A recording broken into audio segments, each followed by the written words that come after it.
Hey, in this video, I have 4 things I wish I had known back in the day in order to stop losing the same 10 to 20 pounds over and over and over again. And you know what I'm talking about, right? You've got your range and you've got your skinny clothes and your fat clothes, and you've probably got 3, 4 different sizes in your closet, and you just kind of keep going up and down between the same range. And you never quite get all the way down where you want to be, and you kind of creep back up a little further than you want to be. It happens at least at some point in your life. You've lost the same 10 to 20 pounds, maybe more than once.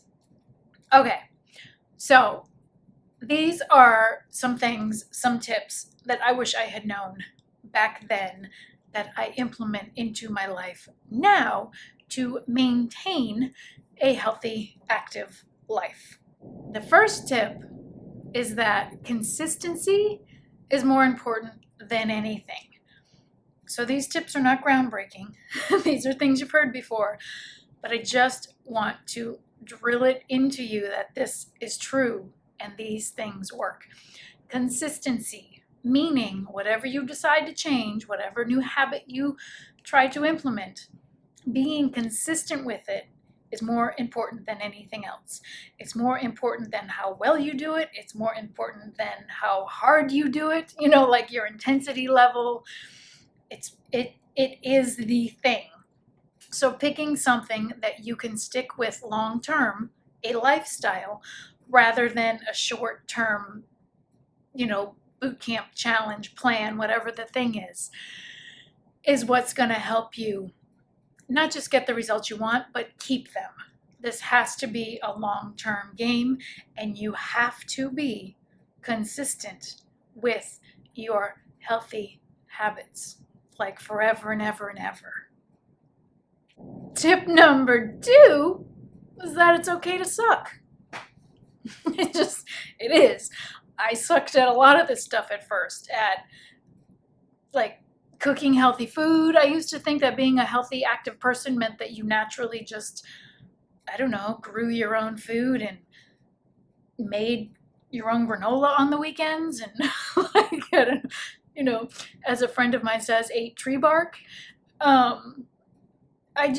was never that person. I cook because I like to eat. I don't like to spend hours in the kitchen. So it's okay to suck. And it's okay to suck at exercise and try new things and be bad at it. And to suck at moderation. I suck really hard at moderation. I'm an all or nothing extreme kind of person by nature. I work really hard at finding, I don't like the word balance, but finding some blend and some middle ground. But there are certain things that I've accepted. It's okay to suck at moderation. There are certain things I cannot do in moderation. And if you apply this to, harmful substances like drugs or people who are alcoholics, there is no moderation for certain people for certain things. And I have certain things that I've just learned I suck at moderation, and I just can't do it. So I don't even try. And that's my point, is it's okay to suck, but back to point 1, you find the things that you can do consistently, long term, and you focus on those. Point 3 relates back to point 1. If you can't do it long term, and my definition of long term is at least 90 days, including when life gets busy and things are crazy and whatever's going on is going on, or even if you're on vacation, right? People tend to go off the rails on vacation. If you can't do your thing, your new habits, your healthy lifestyle, your meal plan, your exercise routine, whatever it is, if you can't do it mostly consistently, right? Because consistency is key. Doesn't mean you don't have an off day here and there, you get sick, something comes up, family emergency, life happens. But if you let those things derail you, and you give up completely, you've given up completely, end of story, right? So you have to do things that you can do, back to point 1, consistently, long term, in spite of all the things. I'm getting tongue-tied over here. If you're doing some 10-day quick fix, 30-day, whatever, some short-term thing, some real extreme like kickstart thing, maybe get you kickstarted. Maybe that's where you start. But if it's too extreme, if it's too intense, if you hate it and you don't see yourself doing it beyond the 10-day, 30-day, whatever it is, just don't even start it. Why go down that road? Because even if it works for a little bit, for a little while, when you stop, the results not just stop, but they go away, and there you are regaining the weight all over again.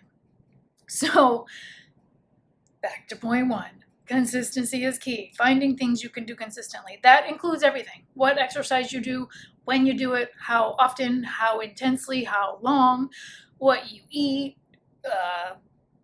which is what you eat, what you cook at home, what you're able to buy prepared, what your family's eating, like when you eat out, what do you do? Like all of these things come into play. Bonus tip, I wasn't planning on this, but you really do have to have a plan. You have to think these things through, because in the heat of the moment, when you don't feel like it, it's just not going to happen. Okay, and then the fourth tip, if you know me at all, you're not surprised by this one, is to keep it simple. The basics still work. You don't need really fancy, complicated plans. You don't need crazy expensive equipment or a gym membership or supplements or whatever the latest thing is. Drink water, eat vegetables, move your body, get plenty of rest. Boom. Those are the 4 principles that I implement, that I teach, that I've written a book about. It's called The Fundamentals. Sticking to the fundamentals, they work. Unless you're an athlete or you want to become a bodybuilder, like, keep it simple. Don't overcomplicate this, because remember, consistency is key.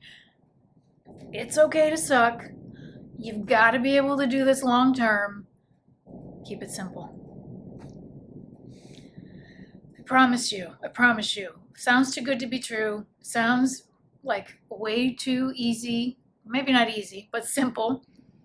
But it really is true. You can apply this to whatever nutrition approach you are implementing, whatever workout style, whether you're walking or dancing or weightlifting or yoga or cycling or like whatever.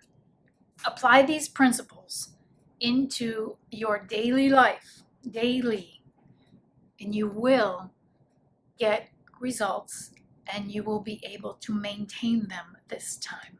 Remember that maintenance takes effort too. It's not just about losing the weight. That's not the end of the story. You know this. You need to work at keeping it off and not regaining it. And this is even more true the older you get. It is harder and harder to keep our body fat and our muscle ratio, body composition in check as we get older. Sad but true. Life is just not fair. Nobody said it was. So there you go. 4 things you can start implementing to get off this yo-yo up and down cycle. I'm not saying you're gonna like hit like one number and stay at that one number forever and ever, because that's not realistic.